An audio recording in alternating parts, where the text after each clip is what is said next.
Hey guys, welcome back to the Shipmate YouTube channel. This week we're talking all about inventory shrinkage.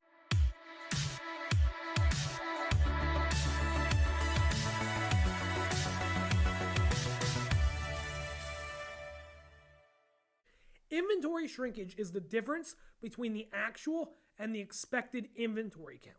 This is usually because things get lost, damaged, stolen, shipped to the wrong person.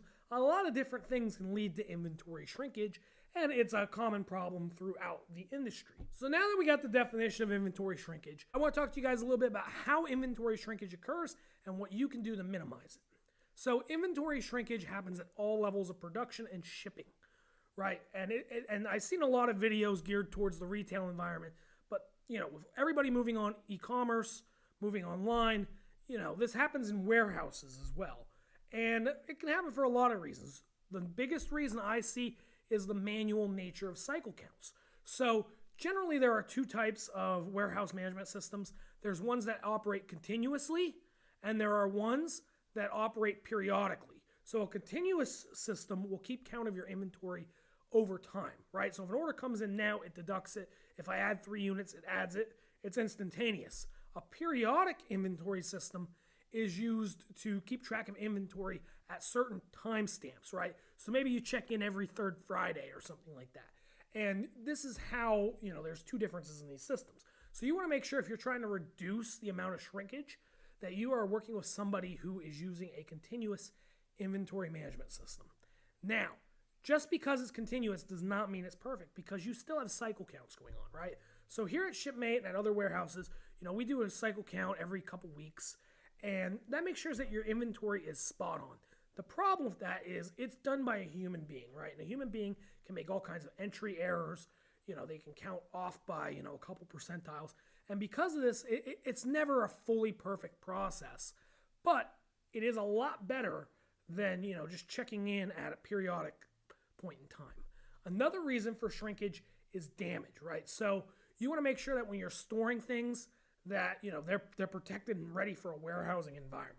Because, these are going to go on boxes, they're going to get stacked on pallets, they might get damaged in shipping, they might get damaged, at the warehouse when the forklift is moving it, whatever. So you want to make sure that your items are well protected when they arrive at the warehouse. So that way you're helping those people out by making sure that your items are not, incorrectly packed and easy to damage. So that can really help you reduce inventory shrinkage. Another major factor of inventory shrinkage that I see a lot is with incorrect orders, right? So if somebody has an incorrect order, or somebody, ships something, incorrectly, or they put in an order for too much quantity manually that they don't have and things go on back order, this can lead to a lot of problems with inventory accounting. And that's because, these items are similar to like theft in a retail setting. So if I mail out an extra keyboard, right, and this person gets 2 keyboards instead of 1, there's now a shortage of inventory, even though there was not theft. It was, an incorrect movement at a warehouse. So this is another way this occurs. And then the final way that I see shrinkage is with theft, which is much rarer in a warehouse setting than in a retail setting, but still occurs from time to time. So generally what happens with shrinkage is there is usually an allowable rate of shrinkage. And this varies depending on who you're working with. Sometimes it's 2%, sometimes it's 10%.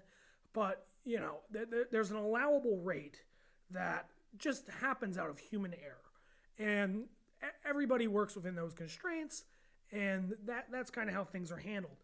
You see this at production. If they're producing a bunch of units of yours, and let's say you order 5,000 units, you might get 50 defective units, a 1% rate of defective units just straight from the factory before it ever gets to your warehouse. And then your warehouse, might lose 2 of those units. And all of a sudden you have 52 units in shrinkage. So, this occurs at all steps along the process, from manufacturing to shipping to warehousing, to returns management.